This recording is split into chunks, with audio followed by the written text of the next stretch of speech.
Well, hello, this is Alan Campbell from Union Chapel, and this is just an introduction to our study in Philippians. We as a church are working through this letter during this time where we can't be together. We're not able to see each other in fellowship.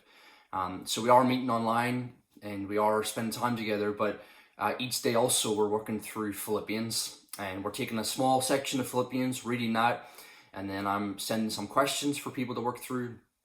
And they can answer that. They send in the answers or not, whatever they prefer.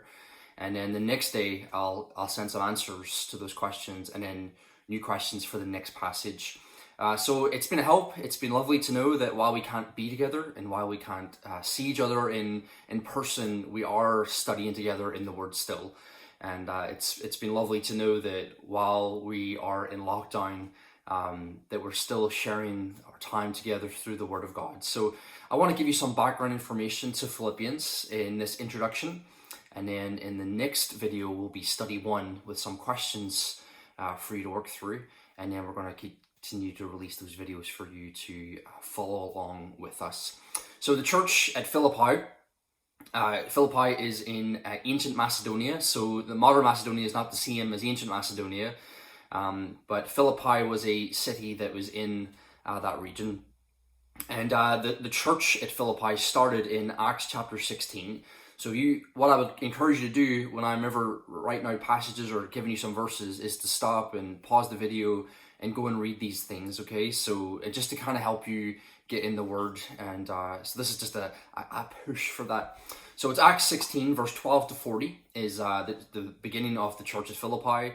You have Lydia coming to Christ in verse 13 to verse 15.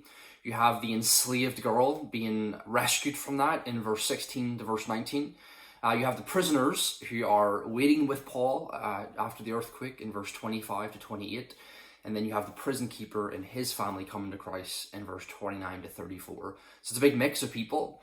And Paul visited the church of Philippi again in Acts chapter 20 and verse 6. So just encourage you to go and look at that as well. Now, Philippi is a mixed place of Roman veterans and citizens, Macedonians and Greeks, Jewish and Asian minor merchants and settlers. And citizenship has a very important role to play in this letter. And less than 100 years before Paul comes to visit, actually, Philippi was granted Roman citizenship, essentially. And the people at Philippi, it became like a mini Rome, and they were very proud of this. And this is going to feature quite a bit in this letter, in subtle and also not so subtle ways. So Paul writes this letter for a number of reasons. He's in prison, and he wants to tell them that he's well, that he's doing okay, that his physical and spiritual and emotional well-being is good.